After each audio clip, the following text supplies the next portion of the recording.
Chapter 10 दागदार इतिहास। विराज सक्सेना की जिंदगी धीरे धीरे एक पहेली बनती जा रही थी।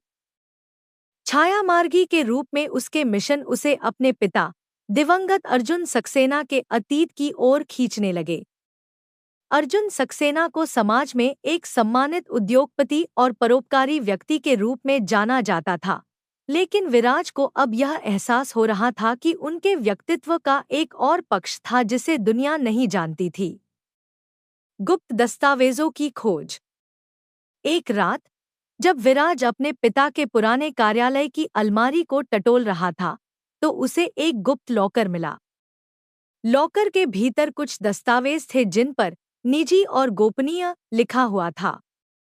इन दस्तावेजों में अजीब नाम, लेनदेन की विवरणियां और कुछ पुराने नक्शे थे। उन दस्तावेजों में सबसे ज्यादा चौंकाने वाली चीज एक तस्वीर थी जिसमें अर्जुन सक्सेना कुछ अज्ञात लोगों के साथ खड़े थे। उन लोगों में से एक व्यक्ति को विराज ने पहचाना। वह शहर का कुख्यात अपराधी और संगठित अपराध के नेटवर्क का मुखिया रमाकांत अवस्थी था। यह कैसे संभव है? विराज ने बुदबुदाया। उसके दिमाग में सवालों की बाढ़ आ गई। क्या उसके पिता का जुड़ाव अपराधियों के साथ था? अगर हाँ, तो क्यों? पुराने साझेदार की गवाही। विराज ने दस्तावेजों में मिले सुरागों को गहराई से खंगालने का फैसला किया। उसने पता लगाया कि उसके पिता के पुराने साझेदार मोहन लाल अब भी जीवित थे और शहर के बाहरी इलाके में रहते थे। मोहन लाल से मिलना विराज के लिए एक कठिन फैसला था। वह नहीं चाहता था कि कोई यह जाने कि वह अपने पिता के अतीत की पड़ताल कर रहा है। मोहन लाल, जो अब एक साधारण जीवन जी रहे थे, ने विराज को देखकर तुरंत पहचान लिया। अर्जुन का बेटा, उन्होंने चौंकते हुए कहा। मुझे आपके और मेरे पिता के बारे में बात करनी है, विराज ने सीधे कहा। मोहन लाल ने एक गहरी सांस ली और विराज को अंदर बुलाया। बातचीत के दौरान उन्होंने जो बताया, उसने विराज के पैरों तले जमीन खिसका दी। तुम्हारे पिता, वह वैसे नहीं थे जैसे लोग सोचते हैं। अर्जुन ने अपने बिजनेस साम्राज्य की शुरुआत वैध तरीकों से की थी, लेकिन धीरे धीरे उनका जुड़ाव रमाकांत अवस्थी जैसे लोगों से हो गया। वह हमेशा कहते थे कि यह जुड़ाव केवल मजबूरी में है, लेकिन सच यह है कि उन्होंने इस दुनिया में गहराई से प्रवेश कर लिया था। अपराध की जड़ें। मोहन लाल ने बताया कि अर्जुन सक्सेना ने कई बार अपराधियों की मदद ली थी, खासकर जब उन्हें अपने बिजनेस को बढ़ाने के लिए सत्ता और पैसे की जरूरत थी। उन्होंने गैरकानूनी तरीकों से संपत्ति हड़पने और विरोधियों को खत्म करने के लिए संगठित अपराधियों का सहारा लिया। लेकिन वह बुरे इंसान नहीं थे, मोहन लाल ने कहा। उनके पास हमेशा एक सपना था कि वह इस दुनिया से बाहर निकलेंगे और अपनी गलतियों का प्रायश्चित करेंगे। लेकिन उन्होंने जो रास्ता चुना, वह उन्हें कभी वापस आने नहीं देता। विराज ने यह सब सुनकर खुद को ठगा हुआ महसूस किया। उसने हमेशा अपने पिता को एक आदर्श के रूप में देखा था। उनके आदर्शों पर चलते हुए उसने छायामार्गी बनने का फैसला किया था। लेकिन अब उसे समझ में आया कि जिन मूल्यों को उसने अपनी प्रेरणा माना था, वे सच्चाई से बहुत दूर थे। परिवार की छवि का बोझ। विराज के मन में अब यह डर बैठ गया था कि अगर यह सच्चाई बाहर आई, तो न केवल उसकी, बल्कि उसके परिवार की प्रतिष्ठा भी धूमिल हो जाएगी।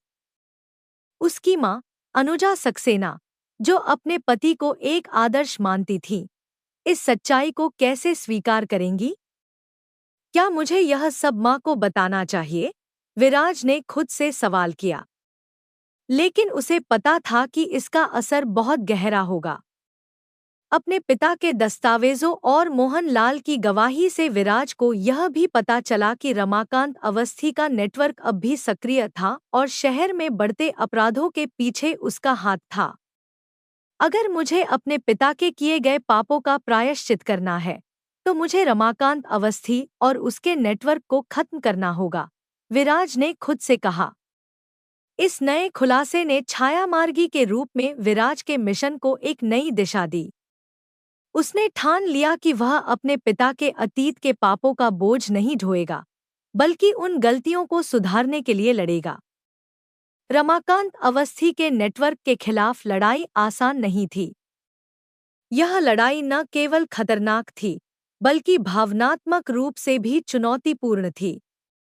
विराज को यह डर था कि कहीं इस प्रक्रिया में वह खुद भी अपने पिता की तरह न बन जाए। एक रात जब विराज अपने विचारों में उलझा हुआ था, उसकी माँ उसके पास आईं। तुम परेशान लग रहे हो, बेटा। क्या बात है? अनुजा ने प्यार से पूछा। कुछ नहीं, माँ। बस काम का तनाव है। विराज ने मुस्कुराने की कोशिश की, लेकिन अनुजा को पता था कि कुछ तो है जो विराज उनसे छुपा रहा है। उन्होंने उसे गले लगाया और कहा, जो भी हो, याद रखना कि तुम्हारे पिता हमेशा तुम्हारे लिए सबसे अच्छा चाहते थे। उन्होंने जो भी किया, हमारे परिवार की भलाई के लिए किया। विराज ने उनकी बातों को चुपचाप सुना और खुद से वादा किया कि वह अपने पिता की गलतियों को सुधारने के लिए हर संभव प्रयास करेगा। दागदार इतिहास का यह खुलासा विराज के लिए एक झटका था, लेकिन इसने उसे अपने मिशन को और भी मजबूती से आगे बढ़ाने की प्रेरणा दी। उसने यह ठान लिया था कि वह अपने पिता की विरासत को सही मायनों में सम्मान दिलाएगा, लेकिन इसके लिए उसे उन गलतियों का सामना करना पड़ेगा जो अतीत में की गई थी। छायामार्गी के रूप में उसकी यात्रा अब केवल अपराधियों के खिलाफ लड़ाई तक सीमित नहीं थी, बल्कि यह उसके अपने अतीत और परिवार की छवि को सुधारने की लड़ाई भी बन चुकी थी।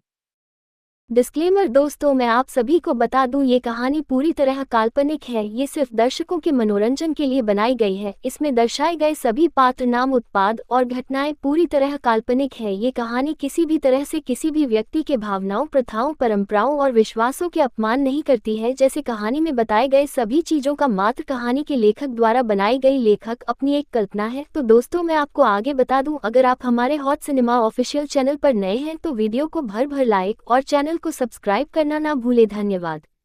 जानने के लिए ओनली ऑन यूट्यूब चैनल पर ये कहानियां हॉट सिनेमा अधिकारी द्वारा लिखित और कॉपीराइट की गई है। कोई भी कहानियां की नकल नहीं कर सकता। तो दोस्तों, आगे क्या होने वाला है ये जानने के लिए कहानी सुनते रहिए और केवल हॉट सिनेमा ऑफिशियल में। यदि आप नए एपिसोड पर अधिक अपडेट चाहते हैं तो हमारे टेलीग्राम चैनल को सब्सक्राइब करें, जिसमें हमारा डिस्क्रिप्शन में दिया गया है।